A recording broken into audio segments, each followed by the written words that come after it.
Mon parcours à la clinique Andalous a commencé il y a 14 ans. Je venais de quitter la fonction publique.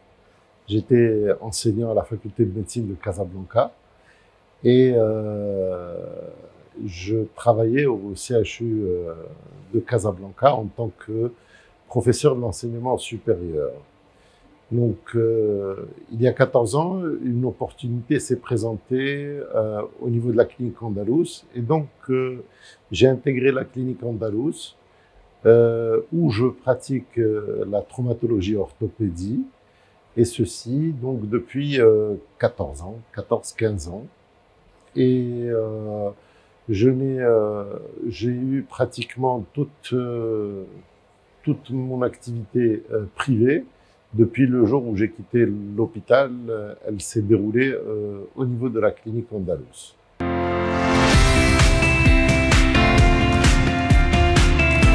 Patient-médecin, en fait, la relation est une relation dynamique dans le temps. Au début, c'est une relation d'un soignant vers un soigné, qui est cadré par un professionnalisme qui fait que on a une certaine distance affective vis-à-vis de ce patient, et où la majeure partie de la relation se déroule dans le cadre d'une relation strictement professionnelle.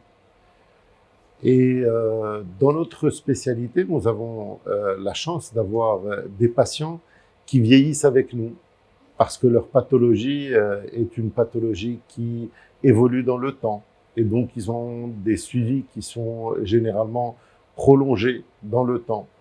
Et bien évidemment, le contact régulier, ne serait-ce que 2 fois par an avec un patient, fait que votre relation se transforme progressivement dans une relation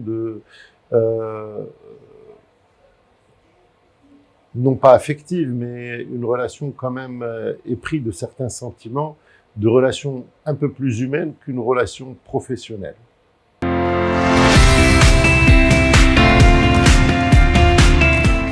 Là aussi, la réponse va évoluer dans le temps. Un praticien, au début de sa carrière, n'a pas la même vision des choses qu'un praticien au cours de sa carrière et en fin de carrière. Donc, cette définition d'un praticien de qualité ou d'un praticien professionnel va elle aussi évoluer dans le temps. Par contre, il y a certaines règles à ne pas oublier. C'est qu'il faut être humble face à la maladie, face au patient.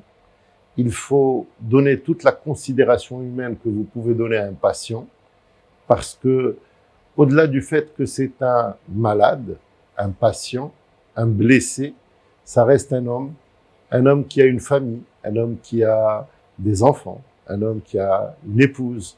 Et donc, on ne peut pas le considérer comme un numéro de chambre ou juste un nom. Il faut respecter de manière la plus professionnelle possible votre patient. Le deuxième respect doit être alloué à votre spécialité. Il faut respecter votre pratique de tous les jours.